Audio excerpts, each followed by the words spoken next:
The ocean is not silent. It hums in frequencies ancient and aching, a language of whale song, coral creek, and shifting currents. But we have not been listening. In the past year alone, the world has witnessed the fourth global coral bleaching event in recorded history. From the Great Barrier Reef to the Caribbean, heat waves have driven waters beyond what life can bear. And beneath the surface lies another truth: plastic ghosts and chemical shadows, the debris of a distracted world.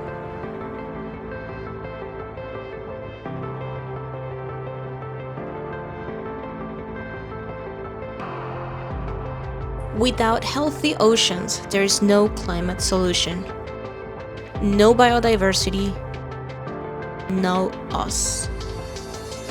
But listen closer, there is resistance in the tide. Reefs are being replanted, laws are being challenged, voices are rising from coastal communities to courtroom floors. In Palau, in Panama, in the Pacific Islands, leaders are calling for a moratorium on deep-sea mining.